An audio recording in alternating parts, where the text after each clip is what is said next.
आज के easy English chapter में हम प्रीपोजिशन के बारे में बात करेंगे। प्रीपोजिशन वो शब्द होते हैं, प्रीपोजिशन वो शब्द हो सकते हैं जो किसी भी घटनाक्रम में अलग अलग संदर्भों को जोड़ें या अलग अलग चीज़ों को जोड़ें। उनसे हमें ये पता चलता है कि एक ही घटना में अलग अलग संदर्भ या अलग अलग चीज़ें कैसे जुड़ी हुई हैं।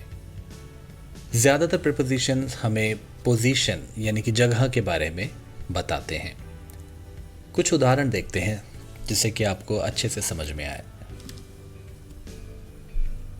There is a big balloon in the sky.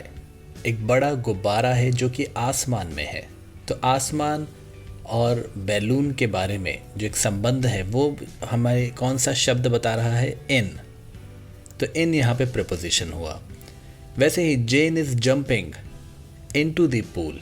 जेन और पूल के बीच में क्या संबंध हुआ? जेन पूल में कूद रही है, इनटू द पूल। तो इनटू जो शब्द है वो प्रीपोजिशन हुआ। The books fell off the shelf. किताबें शेल्फ से नीचे गिर गई। तो यहाँ पे एक एक्टिविटी हो रही है तीनों उदाहरण में, लेकिन उन तीनों एक्टिविटीज़ में अलग अलग संदर्भों को या चीज़ों को कौन कनेक्ट कर रहा है? वो प्रीपोजिशन कनेक्ट कर रहा है। इन, इनटू, ऑफ। हमने तीन उदाहरण देखे।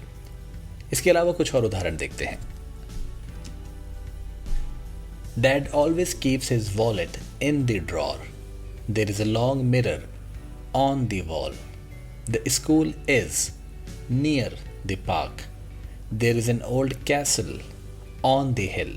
The horse jumped over the hurdle. तो यहाँ in, on, near, on, over ये कुछ ऐसे शब्द हैं प्रीपोजिशन के शब्द हैं जो कि दो संदर्भों को या दो चीज़ों को जोड़ रहे हैं। जैसे there is an old castle, एक पुराना किला है पहाड़ी पर। पहाड़ी पर एक पुराना किला है, लेकिन इसको इंग्लिश में लिखने के लिए हमें there is an old castle on the hill. तो दोनों के बीच में रिलेशन बताना पड़ेगा, वो हम प्रीपोजिशन ऑन के इस्तेमाल से बता पाएंगे। कुछ ऐसे प्रीपोजिशन होते हैं जो कि समय के बारे में बात करते हैं। जैसे Many shops close on Sundays.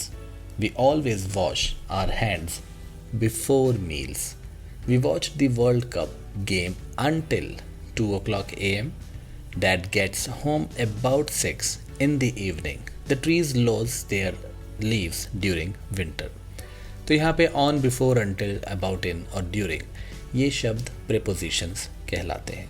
prepositions को याद करने के लिए कोई हार्ड एंड फास्ट टेक्निक नहीं है, और ना मैं आपको बोलूँगा, ना मैं आपको एडवाइस करूँगा कि प्रीपोजिशन को अलग से याद कीजिए। ये सिर्फ शब्द हैं जिनके बारे में हमें बस एक बार पता होना चाहिए कि कुछ ऐसे शब्द भी होते हैं जिन्हें हम प्रीपोजिशन कहते हैं जो एक ही सेंटेंस में दो संदर्भों को जोड़ने के काम में आते हैं। कुछ और उदाहरण देखते हैं। We get up in the morning, we go to bed at night. It's always hot in summer. The movie starts at 2 in the afternoon. Autumn begins in September. They were married in 1990. Joe arrived after me. It has not rained at all for 2 weeks. Breakfast is served at 7 o'clock. तो यहाँ पे छोटे छोटे शब्द हैं at, for, after, in और until। ये सारे जो शब्द हैं ये एक ही सेंटेंस में दो संदर्भों को जोड़ रहे हैं, और इसीलिए हम इनको प्रीपोजिशंस कहते हैं। ज़्यादातर नाउन और प्रोनाउन के साथ लगते हैं, और मैं आपको फिर से वही एडवाइस करूँगा कि इनको याद करने की ज़रूरत नहीं है, ये प्रैक्टिस से अपने आप आपको आ जाते हैं। प्रीपोजिशंस में इतना ही। इसके अलावा अगर आपको प्रीपोजिशन के बारे में कुछ डिस्कस करना है, कुछ पूछना है, तो आप कमेंट बॉक्स में अपने कमेंट्स डालिए, और मेरे चैनल को सब्सक्राइब करना ना भूलें। अगले इंग्लिश चैप्टर में बहुत जल्द मिलेंगे, तब तक नमस्कार।